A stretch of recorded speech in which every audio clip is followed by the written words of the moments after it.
आज के वीडियो में हम बात करने वाले हैं बलगम या कफ से यानी कि कलर से उसके कैसे पहचाने कि हमें क्या बीमारी हो सकती है या है। जी हाँ, जैसा कि पिछली वीडियो में मैंने बात की थी कि कफ की प्रॉब्लम के बारे में, और आने वाले वीडियो में हम बात करने वाले थे कि बलगम के रंग से कैसे पहचाने बीमारी के बारे में, और आज उसी पर चर्चा करने वाले हैं हम। जी हाँ, सबसे पहले तो बात करते हैं कि बलगम बनता कैसे है और कहाँ। तो मोटे तौर पे समझा जाए तो हमारे गले में जो एयर पाइप होती है वो हमारे दोनों लंग्स से जुड़ा हुआ रहता है, और आगे जाके एयर पाइप बट के ब्रोंकस से जुड़ जाती है, और इस ब्रोंकस के अंदर ही गॉबलेट नामक सेल्स होती है जो कि बलगम का निर्माण करती है। सबसे पहले तो ये जानना ज़रूरी है कि बलगम होने का मतलब ये नहीं है कि हमें कोई बीमारी है या कोई प्रॉब्लम है। बलगम हम सभी के बॉडी में होती है। बलगम का मतलब है इंग्लिश में अगर समझा जाए तो कफ, और कफ हमारे बॉडी के अंदर रहती ही रहती है। अगर कफ ना हो तो हमारी बॉडी बेकार और बेजान हो जाएगी। नाक से लेकर छाती से लेकर फेफड़ों से लेकर बॉडी के हर एक जोड़ में कफ होती है, और कफ के कारण ही हमारा बॉडी सही से मूवमेंट कर पाता है। इसके बिना हम बेकार हैं। और हमारे नाक में भी कफ रहती है, बलगम रहती है। अगर ये है, इसका मतलब ये है कि हमारी नाक स्वस्थ है। पर वहीं अगर हमारे नाक में या फिर मुंह में बलगम की मात्रा ना हो तो इसका मतलब है कि नाक रूखा हो जाता है अंदर से, और इससे हड्डी को नुकसान पहुंचने के चांसेस बने रहते हैं। साथ ही साथ आप बीमारी से ग्रसित हो जाते हैं। खैर, ये तो थी बलगम के फ़ायदे। अब बात करते हैं कि बलगम के रंग देख के आप बीमारी से कैसे पहचानें। तो सबसे पहले बात करें सबसे कॉमन कलर के बारे में, जो कि है सफ़ेद। जी हाँ, नॉर्मली तौर पर कोई भी खांसता है या थूकता है तो सफ़ेद रंग का ही होता है।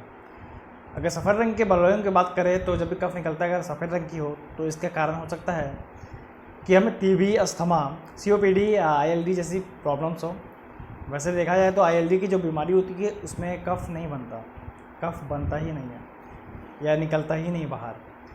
पर अगर कफ निकल रहा है ILD की प्रॉब्लम में, इसका मतलब है कि हो सकता है कि इसमें कोई गंभीर बीमारी हो। अगर इस तरह की कोई प्रॉब्लम हो तो तुरंत डॉक्टर से संपर्क करना चाहिए।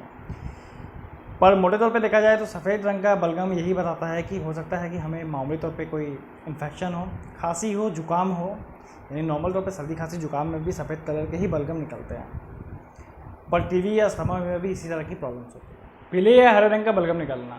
पीले या हरे रंग का बलगम नॉर्मली तौर पे गंभीर इन्फेक्शन की ओर इशारा करता है। यानी कि हो सकता है हमारी बॉडी में कोई गंभीर इन्फेक्शन हो, या फिर टीबी की मात्रा जब ज़्यादा गंभीर हो जाती है, बीमारी बढ़ जाती है, तभी पीले रंग का बलगम निकलता है। वैसे मैं यहाँ बता दूँ कि पीले रंग का बलगम का मतलब ये भी हो सकता है कि हमारी बॉडी में पित्त की मात्रा बढ़ गई हो, यानी कि आपको कफ के साथ साथ पित्त की प्रॉब्लम भी हो, तो इस कंडीशन में भी पीले रंग का बलगम निकलता है। यानी कि वाइट कफ में हल्का पीला रंग आता है। तो पीले या हरे रंग का बलगम जब भी निकलता हो तो डॉक्टर से ज़रूर संपर्क करें, क्योंकि हो सकता है कि ये गंभीर बीमारी की ओर इशारा करता है। आपकी बॉडी में पित्त की मात्रा बहुत ज़्यादा बढ़ गई हो, कंडीशन में भी हमें डॉक्टर से संपर्क करना चाहिए।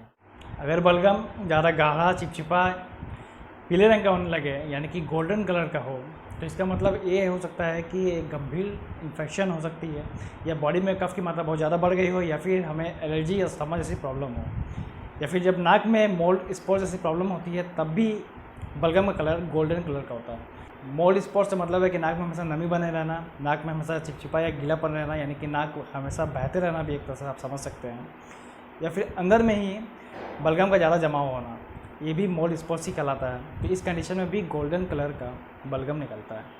जो सबसे ज़्यादा हो सकती है वो ये है, इस कंडीशन में साइनोसाइटिस की समस्या हो सकती है। गुलाबी रंग का बलगम, लाल या गुलाबी रंग का बलगम निकलने का मतलब है कि ये एक बहुत ही गंभीर समस्या है, क्योंकि इसका मतलब ये है कि हमारी बॉडी में जो रक्त का परिवहन करती है, यानी कि रक्त संचारित करती है, रक्त को पहुंचाती है, रक्त नलिका है, वो टूटी हुई हो सकती है, यानी उनसे रक्त निकल रहा है बाहर। तो ऐसा तब होता है जब हमारी नाक के अंदर की सतह रुखी हो गई हो या फिर टूटी हुई हो। इसका मतलब है कि नाक के अंदर में जो नॉर्मल कफ मौजूद होता है, यानी कि जो ज़रूरी है नाक को सही रखने के लिए और बॉडी को सही रखने के लिए, वो ख़त्म हो गई हो या फिर वो कम हो गई हो। तो इस कंडीशन में ऐसा होता है, यानी कि अगर इस तरह की प्रॉब्लम हो तो ज़रूर डॉक्टर को दिखाना ही चाहिए, क्योंकि अगर रक्त नलिकाएँ से खून निकलने लग जाए तो ये जान तक ले सकती है या कोई गंभीर बीमारी कर सकती है। अब बात करते हैं हम, अगर काले रंग का बलगम निकलता हो तो जाहिर सी बात है, काले रंग का बलगम से ही समझ में आता है कि हमारी बॉडी में पॉल्यूशन की मात्रा बहुत ज़्यादा बढ़ गई है। इसका मतलब है कि हमारी बॉडी में अगर धुएँ बहुत ज़्यादा बढ़ जाते हैं, यानी कि या फिर हम स्मोक करते हो बहुत ही ज़्यादा, या फिर जहाँ पॉल्यूशन युक्त वातावरण हो, ज़्यादा पॉल्यूशन हो, वहाँ हम रहते हो, तो इस कंडीशन में भी हमारे हृदय, हमारी छाती, हमारे फेफड़ों में काला धुआं ज़्यादा बढ़ जाता है, जिस कारण से भी काले रंग का बलगम निकलता है।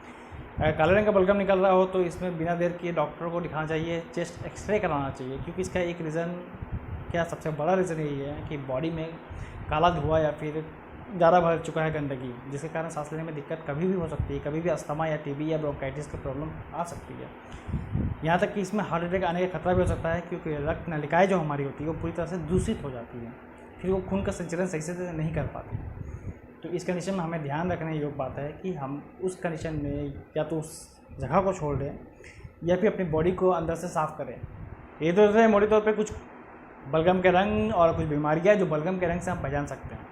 अगर बात करें बलगम, तो बलगम ये तो मैंने पहले ही बता दिया, बलगम हमारे बॉडी के लिए बहुत ही ज़रूरी है। अगर हमारे बॉडी में कफ ना हो तो हम एक्चुअल में पूरा बीमार हो जाएंगे। कफ, वात, पित्त, कफ, त्रिदोष जिसे कहते हैं आयुर्वेद में, ये त्रिदोष हमारी बॉडी के लिए बहुत ही ज़्यादा ज़रूरी है, क्योंकि ये त्रिदोष नहीं त्रिगुण है। बट अगर वहीं इनमें से किसी की मात्रा बढ़ जाती है तो ये दोष का रूप ले लेते हैं। पर ये तीनों ही हमारी बॉडी में ज़रूरी है। वैसे कफ और बलगम बहुत ही ज़रूरी है। अगर हमारी बॉडी में कफ या बलगम की मात्रा सही से हो तो हमारी बॉडी में नमी बनाए रखती है, ये एंटी एजिंग का काम करती है। साथ ही साथ हमारे जो जोड़ होते हैं बॉडी के सभी को दुरुस्त बनाए रखती है, और हमारे बॉडी में जितने भी कीटाणु बैक्टीरिया जो भी ख़राब होते हैं, यानी कि जो भी सही नहीं होते हमारी बॉडी के लिए, उनको भी ये बलगम अपने साथ चिपका के हमारी बॉडी से बाहर निकाल देती है। तो ये बलगम बहुत ही ज़्यादा ज़रूरी है हमारी बॉडी के लिए। देखिएगा आप, जब भी कभी हमारी बॉडी में बलगम की मात्रा बढ़ जाती है, कफ की प्रॉब्लम बढ़ जाती है, तो कभी भी दवाई अगर देते हैं डॉक्टर तो कफ निकालने की देती हैं, ख़त्म करने की नहीं। क्योंकि इससे होता क्या है कि जो भी इन्फेक्शन या बैक्टीरिया होगी वो कफ के साथ चिपक कर बॉडी से बाहर आ जाएगी। तो हमें कफ को ख़त्म नहीं करना है, कफ को कंट्रोल करना है। और इसके लिए मैंने इससे पहले भी बहुत सारे वीडियो बनाए हैं जिसमें हमने वात, पित्त, कफ के बारे में बात की है कि उसे कैसे कंट्रोल किया जा सकता है और कैसे उनसे फ़ायदा लिया जा सकता है।